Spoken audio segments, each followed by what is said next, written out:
Alors, donc dans cet exercice numéro 3, je l'ai fait par la méthode de la projection des vecteurs. Maintenant, je vais le reprendre par la méthode des vecteurs unitaires. Alors, au sommet d'un triangle équilatéral de côté A, sont placées trois charges ponctuelles négatives, QA, QB, QC égale moins Q, et au centre de gravité du triangle G, on place une charge QG égale 3 fois Q. Déterminer la force électrique résultante Fg exercée sur Qg par les trois autres charges. Voilà, donc on a trois charges négatives. Au centre de gravité G, la charge Qg c'est égal à 3 fois Q. Donc on a QA égale QB égale Q indicé, c'est égal à moins Q. La charge Qg placée au centre de gravité G est égale à plus 3 fois Q. On nous demande de déterminer la force au point G, au centre de gravité G. On nous demande de déterminer la force au point G. Alors, on va appliquer la méthode des vecteurs unitaires.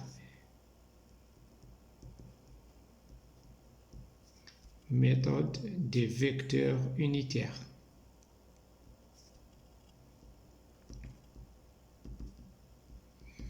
Alors, avant cela, il faut voir ce qu'on a. On aura besoin de quoi? Alors, on aura besoin peut-être des distances AG, BG, CG.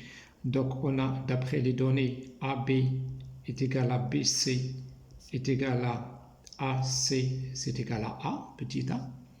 Et AG égale BG égale CG égale petit r, avec petit r qui est égal à A sur racine de 3.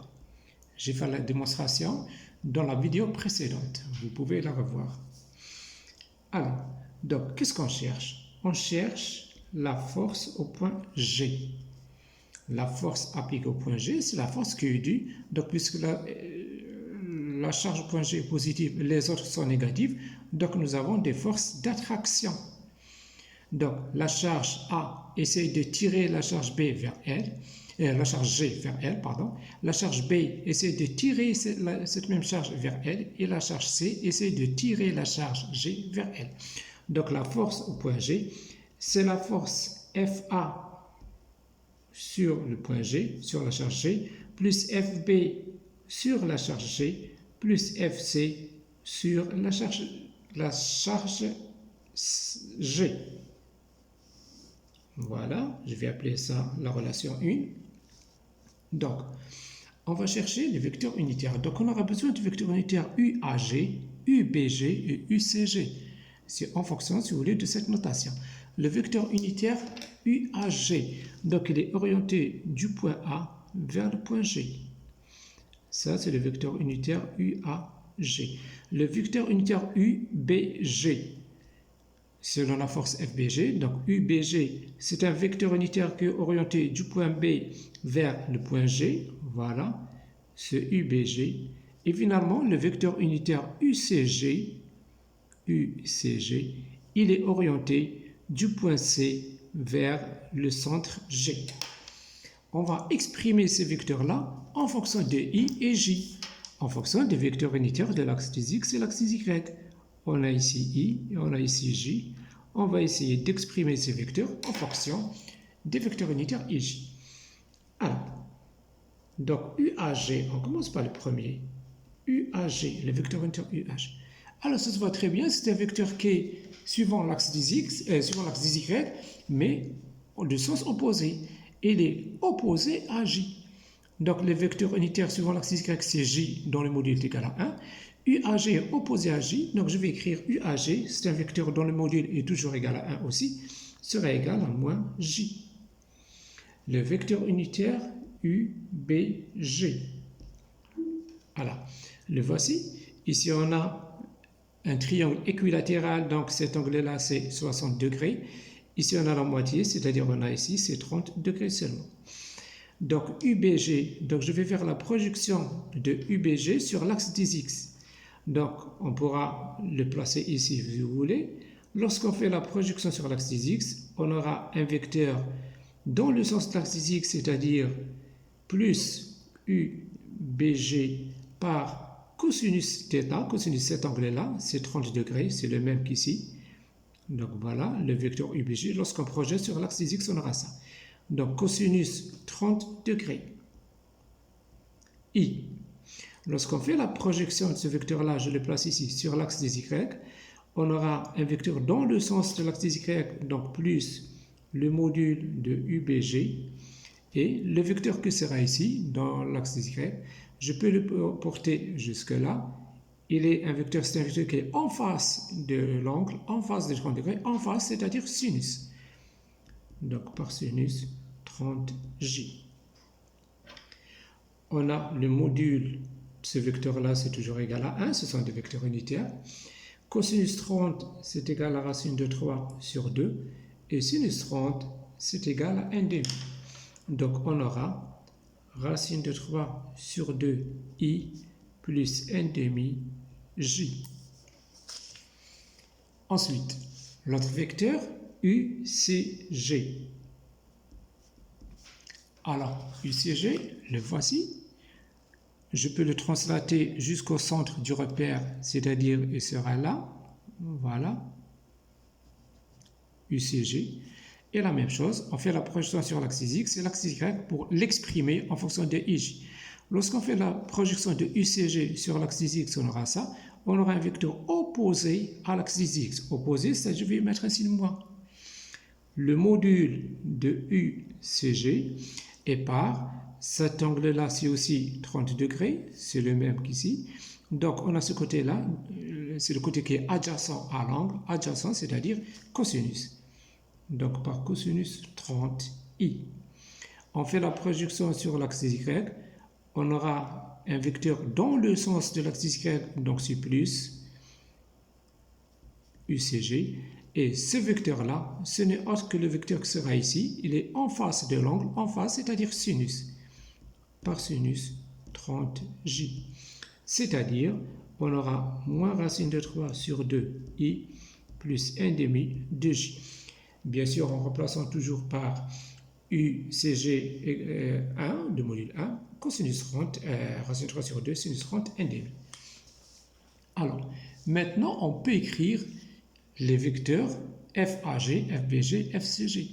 Donc, les vecteurs là, on aura FAG qui s'écrit K multiplié par QA multiplié par QG sur la distance AG au carré et multiplié par UAG.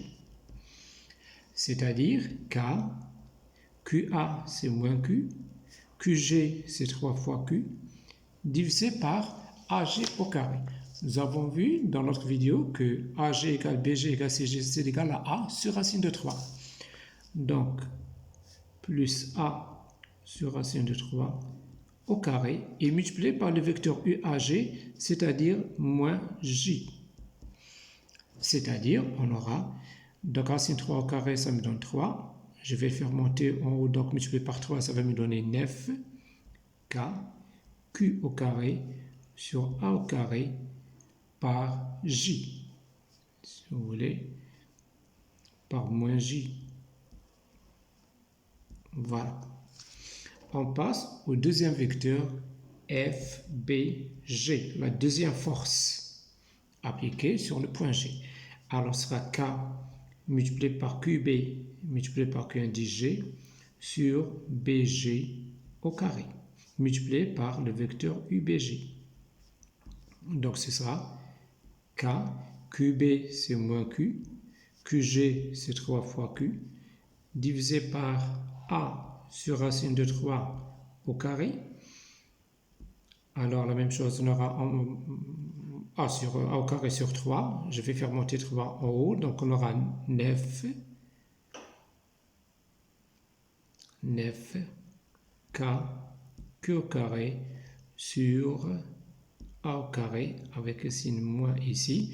Et attention, UBG, je ne l'ai pas écrit, par UBG. UBG, donc, sera multiplié par racine de 3 sur 2i plus 1 demi de j. Voilà, ça c'est UBG.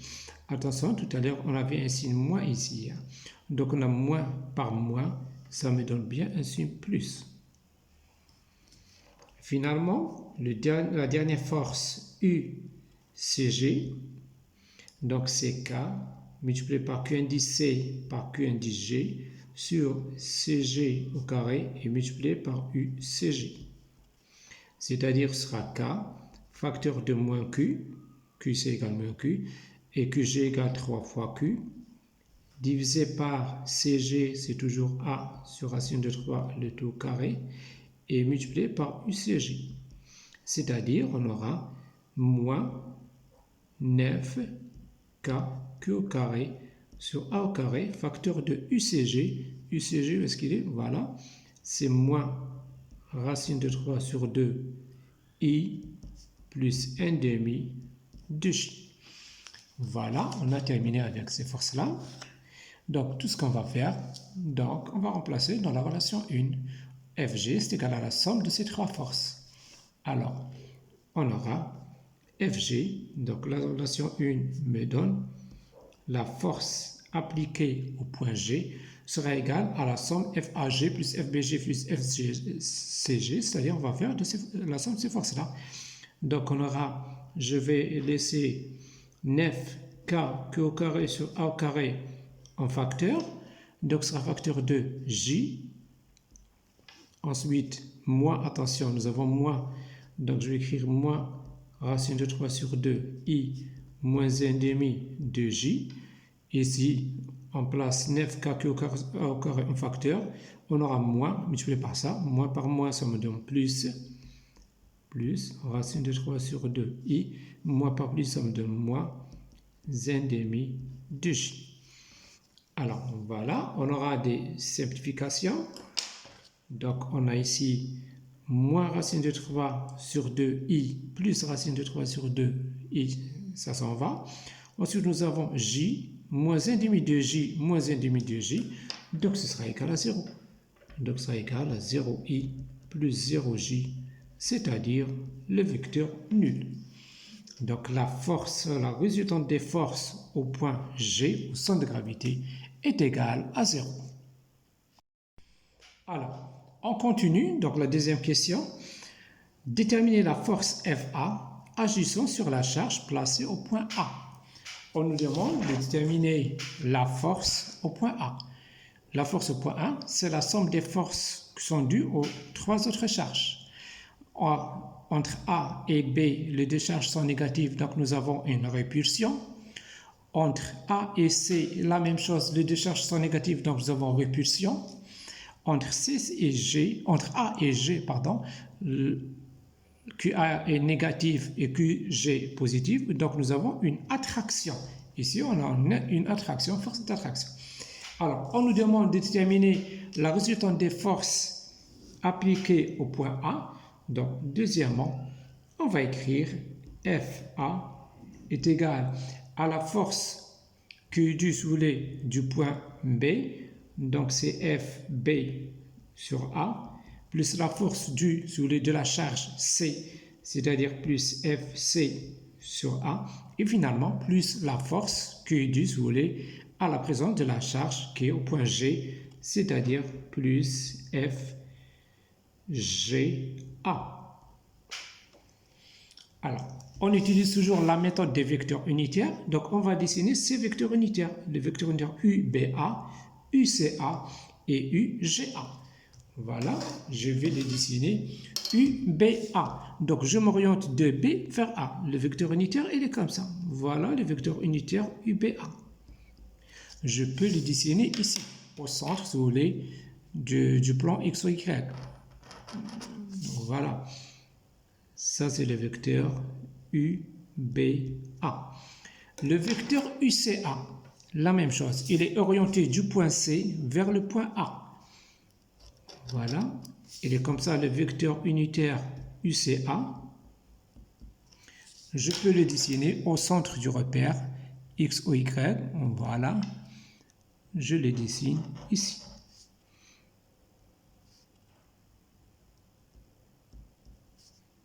Et finalement, le vecteur UGA, la même chose. Je dessine le vecteur du point G vers le point A. UGA.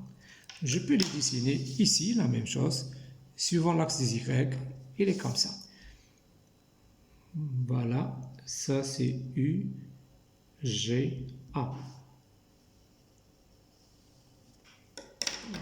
Et ensuite, on n'a qu'à exprimer ces vecteurs-là en fonction des vecteurs unitaires I et J. Donc, on commence par le premier, UBA. Voilà. UBA, c'est égal à quoi? Voilà, ces vecteurs-là. Donc, je le projette sur l'axe des Y. On a cet angle-là, c'est un angle qui est égal à 60 degrés. Donc, ici, on a 60 degrés. Et ici, la même chose, 60 degrés. Je fais la projection sur l'axe des X. Je trouve un vecteur dans le sens de l'axe des X. Donc, c'est plus le module de UBA par ce vecteur-là. Lorsqu'on fait la projection, on trouve un vecteur adjacent à l'angle, c'est-à-dire à côté à l'angle. Donc, c'est cosinus. Par cosinus, 60 degrés. Je projette UBA sur l'axe Y, on aura un vecteur dans le sens de l'axe Y. Donc, j'écris plus le module de UBA. Et multiplié par ce vecteur-là, si je le place ici, il sera en face de l'angle, c'est-à-dire sinus. Donc, par sinus, 60, attention ici on a I, je ne l'ai pas écrit, 60 degrés, J. On remplace le module de vecteur par 1, et cosinus 60 c'est égal à 1 demi, sinus 60 c'est égal à racine de 3 sur 2. Donc, le vecteur unitaire UBA s'écrira 1 demi de I plus racine de 3 sur 2, J. On passe au deuxième vecteur UCA. Alors, la même chose. Je fais la projection sur l'axe des X. On aura un vecteur comme ça, opposé à l'axe des X. Opposé, c'est-à-dire je place un signe moins. Donc, c'est moins le module de UCA. Et je vais voir, est-ce que sinus ou bien cosinus? Ce vecteur-là, il est adjacent à 60 degrés, à côté de 60, à côté de l'angle, c'est-à-dire cosinus. À côté, c'est cosinus. Lorsqu'on fait la projection sur l'axe Y, on trouve un vecteur dans le sens de l'axe des Y. Donc, attention, I, je n'ai pas écrit I. Voilà, tout à l'heure. Donc, je répète. Lorsqu'on projette sur l'axe Y, on aura un vecteur dans le sens de l'axe des Y, c'est-à-dire plus le module du vecteur, le module de UCA. Et ce côté-là, donc ce vecteur-là, je peux le placer ici. Il sera en face de l'angle. En face de l'angle, c'est-à-dire sinus. Par sinus 60 degrés et J. Lorsqu'on remplace, on aura module de UCA c'est égal à 1, cosinus 60 c'est 1 demi, donc on aura moins 1 demi I plus racine de 3 sur 2 J. Voilà. Et finalement, UGA, ça se voit bien, c'est un vecteur unitaire qui est suivant l'axe Y, dont le module est égal à 1, c'est-à-dire ce n'est autre que J. Donc finalement UGA sera égal plus J. Voilà, on fait comme tout à l'heure, donc on calcule les forces une après l'autre, ensuite on fait la somme. Donc la première force, c'est FBA. Donc on commence cette force-là, FBA. Donc c'est égal à quoi? K multiplié par QB multiplié par QA, divisé par la distance BA au carré, et multiplié par UBA, le vecteur unitaire. C'est-à-dire, ce sera K, QB c'est égal à moins Q, QA c'est égal à moins Q, divisé par la distance petit a au carré, et multiplié par le vecteur UBA, c'est-à-dire 1 demi de I, plus racine de 3 sur 2 J.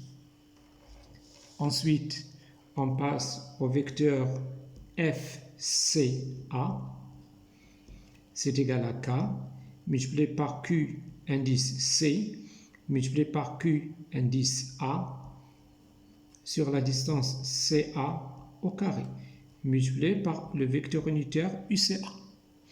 Il sera égal K, Q indice C, c'est égal à moins Q, Q indice A, c'est égal à moins Q, la même chose, divisé par A au carré, et facteur UCA, c'est égal à moins 1 demi de I, plus racine de 3 sur 2, J. Et finalement, le vecteur UGA, c'est égal à K, multiplié par Q indice G, multiplié par Q indice A, sur la distance GA au carré, et multiplié par UGA. C'est-à-dire, on aura K, Q indice G, c'est 3 fois Q, Q indice A, c'est moins Q, divisé par la distance, nous avons dit c'est A sur racine de 3 au carré, et le vecteur UGA, donc le voici, c'est plus J.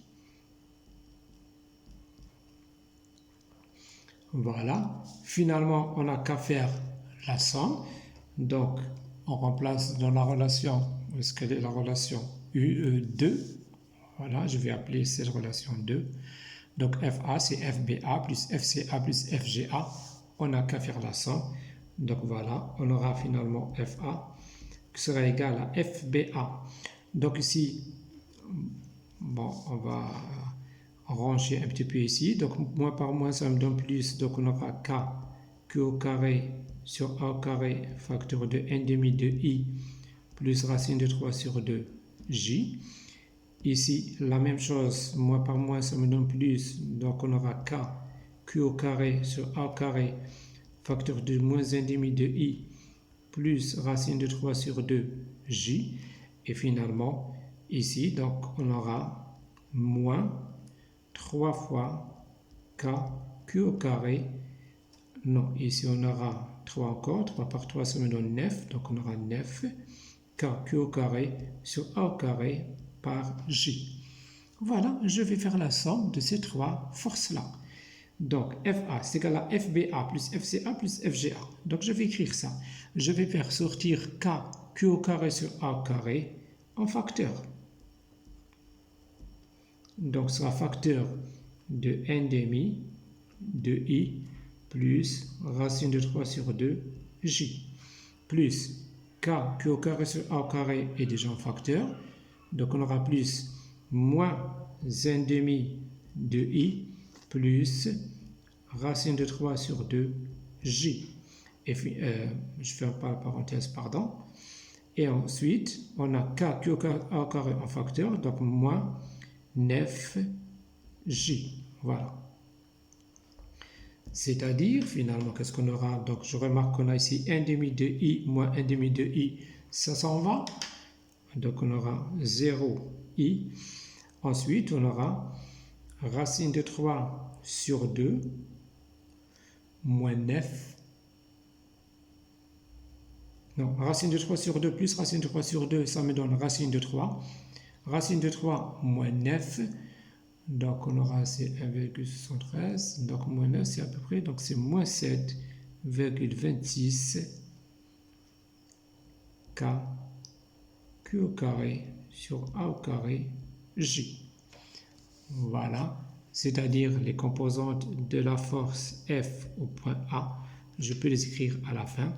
Fx est égal à 0, Fy est égal à moins 7,26 K, Q au carré sur A au carré.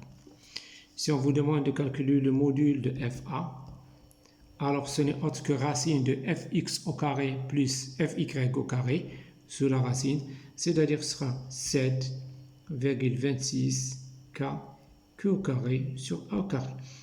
Voilà le module de cette force-là. Donc, si vous avez besoin de questions à poser ou bien de quoi que ce soit, vous pouvez toujours me contacter dans les commentaires ou bien dans mon Face Physique ST. Voilà. Je vous remercie.